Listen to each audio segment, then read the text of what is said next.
we thought about the business life cycle. And so here we are in 2009 at the moment. Generally, a business life cycle operates like this. So this is, you establish the business, you grow the business, and here it is mature.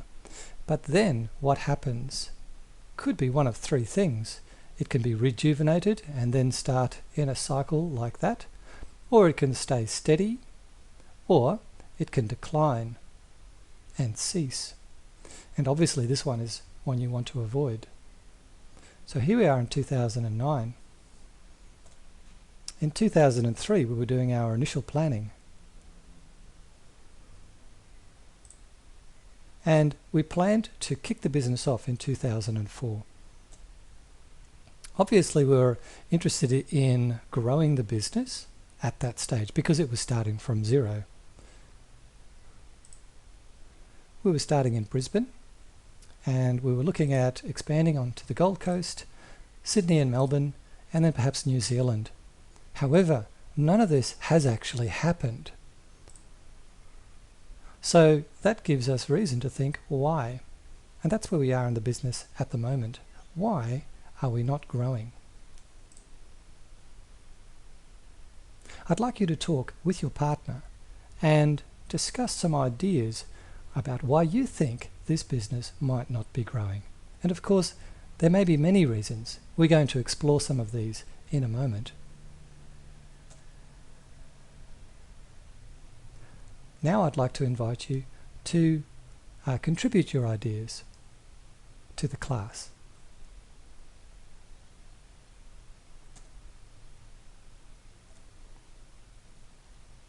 So let's have a bit of a retrospective now, looking back on the business after 4 years of operating.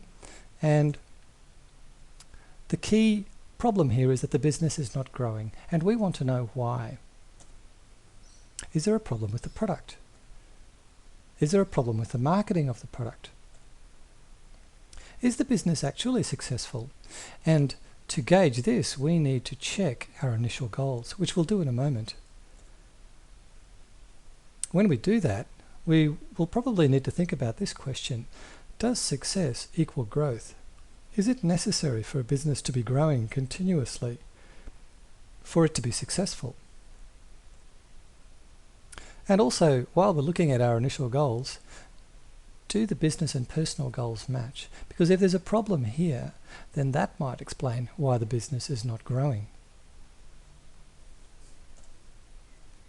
Let's think again.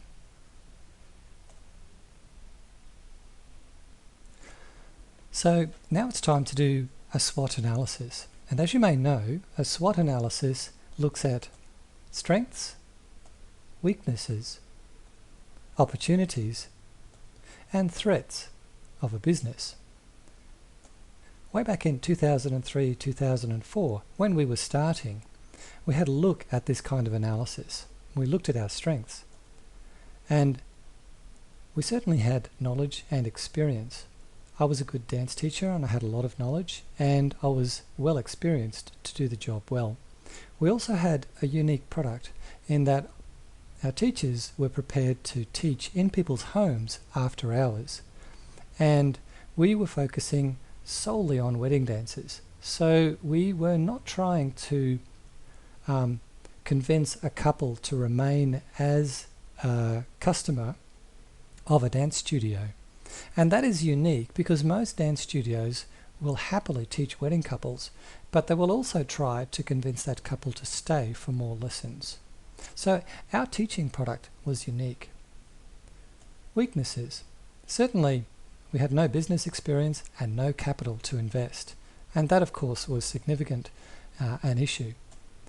However, there were also opportunities, increasing numbers of weddings, more people getting married, and as well more people dancing bridal waltz at their weddings.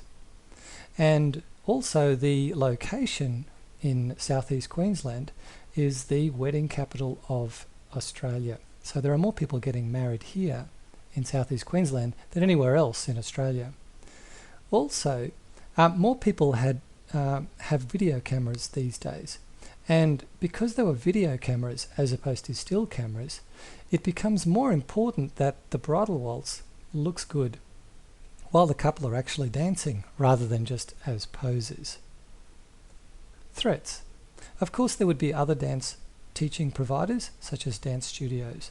Another threat perhaps would be my lack of experience and inability or inexperience at running a business. So perhaps I would be doing something wrong. And of course, there's also risk that we would need insurance.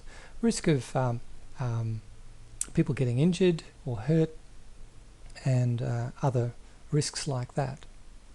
So that was our SWOT analysis in 2003 and 2004.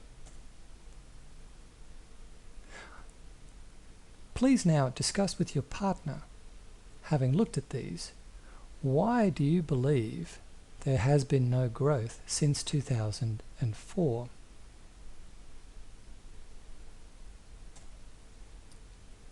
Let's now have a look at the product definition. It's very important in a business to know exactly what your product or service is, and also how that may relate to the needs of the market. So what we wanted to do was teach people to dance for their wedding. And when we think about that, we need to think about these things. In a client needs analysis, what kinds of dances are people likely to ask for? What kinds of music are they likely to choose? What are their typical budget and the time available for teaching? What are their starting points? Are they beginners or do they have some experience in dancing already? And also, are there any specific learning challenges in this particular context? And of course, all of this then helps us to understand what kind of teacher experience and time we need to teach people to dance for their wedding. So again now, I'd like you to discuss with your partner some of these aspects and what do you think are the answers to some of these questions. What kinds of dances do you think people will choose? What do you think their budget would be and what they are prepared to pay?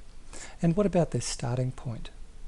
So how much time do you think it will take typically to teach a couple to dance for their wedding? How many hours? Next we looked at client feedback. Does our product deliver the client's needs? So again, we looked at the client needs analysis, and we did in fact ask our clients, our past clients, and over a long period of time, in fact, over 2 or 3 years, what they thought about all these aspects.